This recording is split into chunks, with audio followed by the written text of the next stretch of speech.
మీ దేహము దేవుని వలన మీకు అనుగ్రహింపబడి మీలోనున్న పరిశుద్ధాత్మకు ఆలయమై ఉన్నదని మీరెరుగరా? మీరు మీ సొత్తు కాదు, విలువపెట్టి కొనబడిన వారు గనుక మీ దేహంతో దేవుని మహిమపరచుడి. ప్రియమైన వాళ్ళరా,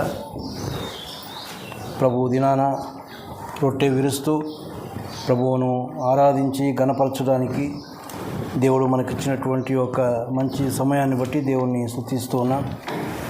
మరి మనం చదువుకున్నటువంటి భాగంలో మీ దేహముతో దేవుని మహిమపరచుడి అని ఒక మాట మనం చదువుతూ ఉన్నాం. సామాన్యంగా ఆరాధించడానికి వచ్చినప్పుడు మనము దేహమును గురించి ఆలోచించాం. అంటే ఈ దేహముది ఏముందిలే అని కొన్నిసార్లు అనుకుంటాం. కానీ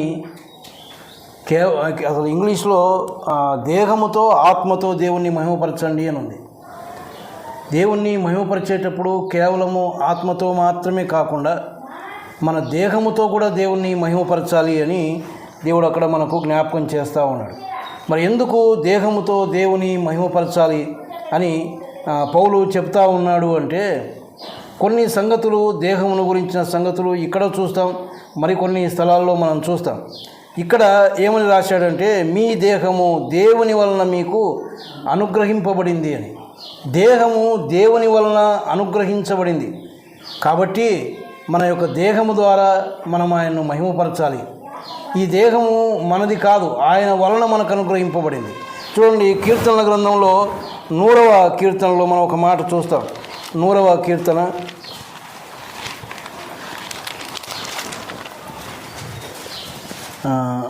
3వ వచనం, యెహోవాయే దేవుడని తెలుసుకొనుడి, ఆయనే మనల్ని పుట్టించెను, మనము ఆయన వారము, మనము ఆయన ప్రజలము, ఆయన మేపు గొర్రెలము అని మనం చూస్తాం. ఆయనే మనల్ని పుట్టించెను, మనల్ని పుట్టించింది ఆయనే. కాబట్టి మన యొక్క దేహము దేవుని వలన మనకు అనుగ్రహించబడింది అని. అంతేకాదు, యెషయా గ్రంథంలో ఇంకొక మాట ఏం చూస్తామంటే, ప్రవక్త అయినటువంటి యెషయా రాస్తూ 43వ అధ్యాయం 7వ వచనంలో, 43వ అధ్యాయం 7వ వచనంలో, నా మహిమ నిమిత్తము నేను సృజించిన వారిని అని మనం చూస్తాం. మనల్ని ఎందుకు ఆయన సృజించాడు, ఎందుకు మనల్ని పుట్టించాడు అంటే, మనము ఆయన్ను మహిమపరచాలి అని. ఆయన యొక్క మహిమ నిమిత్తమే మనల్ని ఆయన సృజించుకున్నాడు. కాబట్టి మన యొక్క దేహము వలన కూడా మనం దేవుణ్ణి మహిమపరచాలి, దేవుణ్ణి ఆరాధించాలి అని దేవుడు మనకు జ్ఞాపకం చేస్తాడు. ఎందుకు అంటే అది ఆయన అనుగ్రహం, ఆయన ఇచ్చాడు ఈ యొక్క దేహాన్ని. కాబట్టి మనము దేహము ద్వారా ఆయన్ను మహిమపరచాలి అని. రెండవదిగా అక్కడే ఏమనుందంటే, మనం చదువుకున్నటువంటి భాగంలోనే 6వ అధ్యాయము 19-20 వచనంలో ఒక మాట ఏమనుందంటే, లేక 19వ వచనంలోనే, మీలోనున్న పరిశుద్ధాత్మకు ఆలయమై ఉన్నదని మీరు ఎరుగరా అన్నాడు. మీ దేహము మీలో ఉన్న పరిశుద్ధాత్మకు ఆలయమై ఉంది అన్నాడు. మన దేహము పరిశుద్ధాత్మకు ఆలయం. మన దేహములో పరిశుద్ధాత్ముడు నివసిస్తూ ఉన్నాడు. కాబట్టే ఆ యొక్క దేహం వలన మనం దేవుణ్ణి మహిమపరచాలి. పరిశుద్ధాత్ముడు మనలోనికి రానప్పుడు ఆ యొక్క దేహము అది ఒకవేళ దేవుడు అనుగ్రహించినా దేవుడు కోరుకున్నటువంటి విధంగా ఉండింది కాదు. దాన్ని సాతానుకు అప్పగించినటువంటి వారం, సాతాను యొక్క క్రియలు కలిగి సాతాను ఇష్ట ప్రకారం జీవిస్తూ ఆ దేహాన్ని వానికే అర్పించినటువంటి వారం కనుక అలాంటి దేహముతో దేవుణ్ణి మనం మహిమపరచలేము. దేవుడు అనుగ్రహించిన మహిమనే దేహమే కానీ ఆ దేహములో మన పరిశుద్ధాత్ముడు నివసించాలి. అది ఆయనకు ఆలయమై ఉంది. అది ఆలయముగా దేవుడు పెట్టాడు. కానీ ఎప్పుడైతే మనం ఆయన సొంత రక్షకునిగా అంగీకరించామో అప్పుడే పరిశుద్ధాత్ముడు మనలోనికి వస్తూ ఉన్నాడు, అప్పుడు మనలో నివసిస్తూ ఉన్నాడు. కాబట్టి మనము మన యొక్క దేహముతో దేవుని మహిమపరచాలి అని దేవుడు జ్ఞాపకం చేస్తూ ఉన్నాడు. మరొక మాట ఇదే కొరింథీయులకు రాస్తూ 3వ అధ్యాయం 16వ వచనంలో ఏమంటాడంటే, మీరు దేవుని ఆలయమై ఉన్నారు అన్నాడు. దేవుని ఆత్మ మీలో నివసించుచున్నాడనియు మీరు ఎరగరా అన్నాడు. దేవుని యొక్క ఆలయం మన యొక్క శరీరం, మన యొక్క దేహం. మనం అనుకుంటా ఉన్నాం ఈ యొక్క దేహంతో ఏముందిలే కదా. కొన్నిసార్లు మనం దేహాన్ని మళ్ళీ సాతానుకు అప్పగిస్తూ ఉన్నాం. దేహము విషయంలో అంత శ్రద్ధ మనం తీసుకోవడం లేదు. ఏముందిలే అని అనుకుంటా ఉన్నాం. కానీ ఆ దేహము కూడా దేవుని చేతనే అనుగ్రహించబడింది. ఆ దేహములో పరిశుద్ధాత్ముడు నివసిస్తూ ఉన్నాడు. ఆ దేహము దేవునికి ఆలయమై ఉంది అన్నప్పుడు ఆ యొక్క దేహాన్ని మనం ఎంతో పరిశుద్ధంగా కాపాడుకోవాలి. తిరగాదాన్ని సాతానుకు అప్పగించకుండా దేవుడు ఆ దేహముతో దేవుని మహిమపరచమంటా ఉన్నాడు. ఆత్మతో ఆయన్ని ఆరాధించాలి, ఆత్మతో ఆయన్ను మహిమపరచాలి. అదే సమయంలో మన దేహంతో కూడా దేవుణ్ణి మహిమపరచాలి.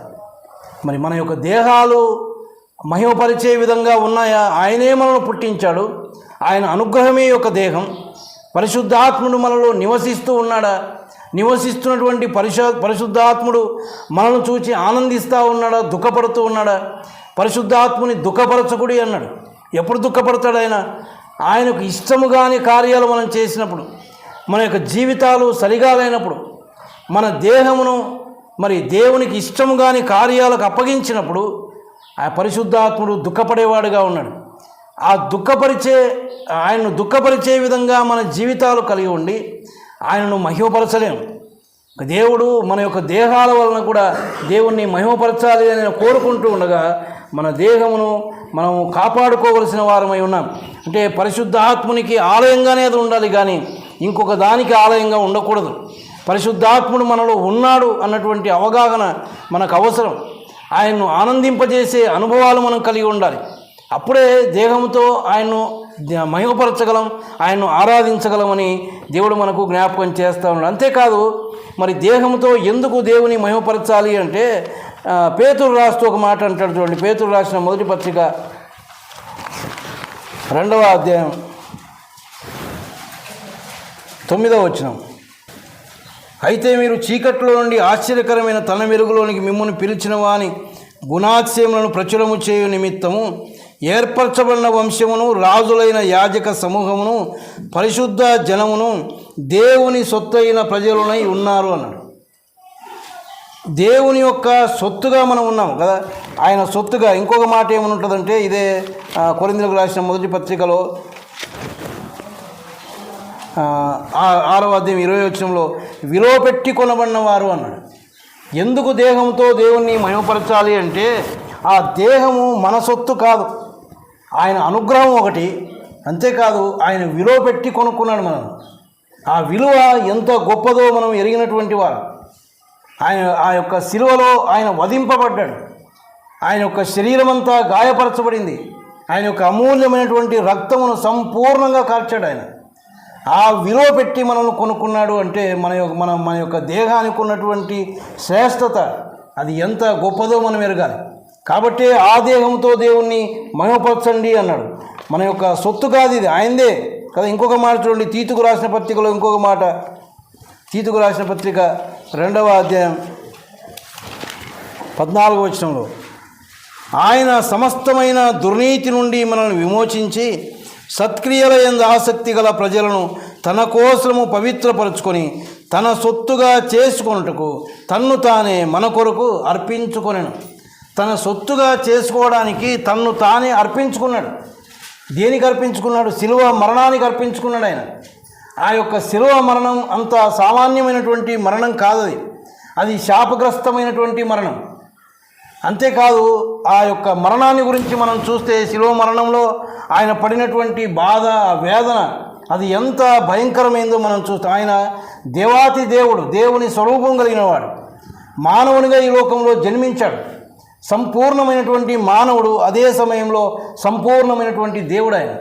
మరి అటువంటి దేవుని మీద, అటువంటి ఆ సంపూర్ణమైనటువంటి మనుషుని మీద అనేకమైనటువంటి నిందలు మోపుతూ ఉన్నారు.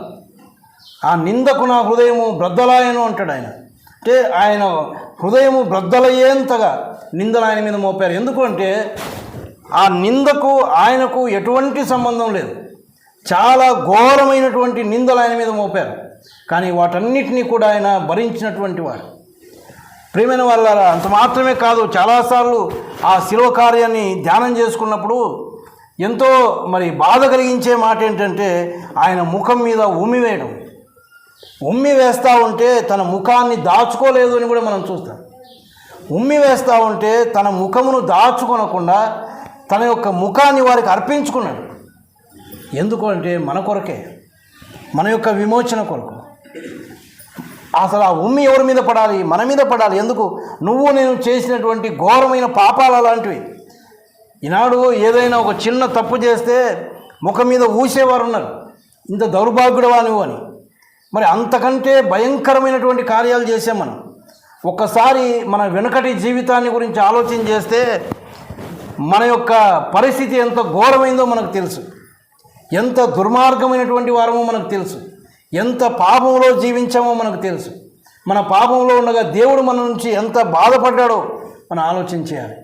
ప్రియమైన వాళ్ళారా, అయితే ఈ మనము చేసినటువంటి ఆ యొక్క పాపములకు మన మీదికి రావలసిన ఆ భయంకరమైన శిక్ష, ఆ ఉమ్మి మనదే, ఆ అవమానం మందే, ఆ హేళన మందే. కానీ ఉమ్మి వేయించుకున్నాడు ఆయన, ముఖము దాచుకోకుండా వారికి అర్పించుకొని ఉమ్మి వేయించుకున్నాడని మనం చూస్తాం. ప్రియమైన వాళ్ళారా, మరి ఆ విధంగా ఆయన మనల్ని తన సొత్తుగా చేసుకున్నాడు, విలువ పెట్టుకున్నాడు. అంటే ఆ విలువ ఎంత గొప్పదో ఆలోచించేయండి. ఆ విలువ అంత సామాన్యమైనటువంటి విలువ కాదది. అసలు ఆయన మొదటనే ఆ యొక్క ఉన్నతమైన సింహాసనాన్ని వదిలిపెట్టి రావడం ఈ లోకానికి, అది కూడా ఒక రక్తమాంసములు కలిగిన వాడుగా, ఒక దీనునిగా ఈ లోకంలో జన్మించడం, ఇవన్నీ కూడా ఆ విలువలో మనం చూస్తాం. ఎంత విలువ పెట్టుకున్నాడు. ఆ తగ్గింపు అనేది అది ఎవరిలో ఉండదు, అంతగా తగ్గించుకున్నాడు. ఉన్నతమైన మహా ఉన్నతమైన సింహాసనాన్ని వదిలిపెట్టి ఒక దీనునిగా జన్మించాడు. ఇంకా అంతకంటే ఇంకా కడ స్థితి ఇంకొకటి లేదు, అంతకంటే ఉన్నతమైన స్థితి కూడా ఇంకోటి లేదు. అటువంటి దాన్ని వదిలిపెట్టి ఈ లోకానికి వచ్చాడు. ఎందుకంటే నీ కోసం, నా కోసం. అంతేకాదు అవమానములు భరించాడు, నిందలు భరించాడు, దెబ్బలు తిన్నాడు. అనేకమైనటువంటి కొరడాలతో ఆయన కొడుతూ ఉంటే ఆయన చర్మం లేచి వస్తూ ఉంది. ఆయన వస్త్రాలు తీసివేశారు, గడ్డపు వెంట్రుకలు పెరికారు. ఎంతగా అవమానపరిచారంటే అంతగా అవమానపరిచారు ఆయన. ఆ యొక్క శిలువలో ఆయన యొక్క శరీరం అంతా గాయపరచబడింది. భారమైనటువంటి శిలువ మ్రానును ఆయన మోస్తూ అది చేతగాక ఆయన తూలి పడిపోతూ ఉంటే కొరడాలతో కొట్టారు. అలాగే ఆయన ఎత్తైనటువంటి కొండకు ఆ శిలువను మోసుకుంటూ వెళ్ళాడు. ఇందాకే మనం ఆ పాటలో పాడుకున్నాం, శిలువ భారము భరించలేని భారమైన అని. ఆ యొక్క గిరికి ఆయన మోసుకుంటూ వెళ్ళాడు అని. ఎంత భారమైనటువంటి, అప్పటికే దెబ్బలు తిన్నాడు ఆయన, అప్పటికే ఆయన యొక్క శరీరం బలహీనమైపోయింది, దేహమంతా రక్తమయమైపోయింది, తలకు ముళ్ళ కిరీటం, తల నుంచి రక్తం కారుతూ ఉంది. ఆ యొక్క స్థితిలో కూడా ఆ యొక్క మ్రానును మోసుకుంటూ వెళ్ళాడు. కానీ ఆ మ్రాను ఆయనకు భారం కాదు, కానీ ఇదిగో మన పాపములన్నీ ఆ మ్రాను మీద మోపబడ్డాయి, ఆయన వీపు మీద మోసుకొని వెళ్ళాడు. అది ఎంతో భారం ఆయనకు, ఎందుకంటే పాపాన్ని అసహించుకునేవాడు ఆయన. ప్రియమైన వాళ్ళారా, అటువంటి గొప్ప విలువ పెట్టి నిన్ను నన్ను ఆయన తన సొత్తుగా చేసుకున్నాడు. అందుకోసమే ఈ దేహంతో మనం దేవుణ్ణి మహిమపరచాలి. చివరిగా ఇంకొక మాట ఏంటంటే, ఎందుకు మరి ఈ యొక్క దేహంతో మనం దేవుణ్ణి మహిమపరచాలి అంటే, కొరింథీయులకు రాస్తూ ఇంకొక మాట అంటాడు పౌలు. కొరింథీయులకు రాసిన మొదటి పత్రిక 15వ అధ్యాయం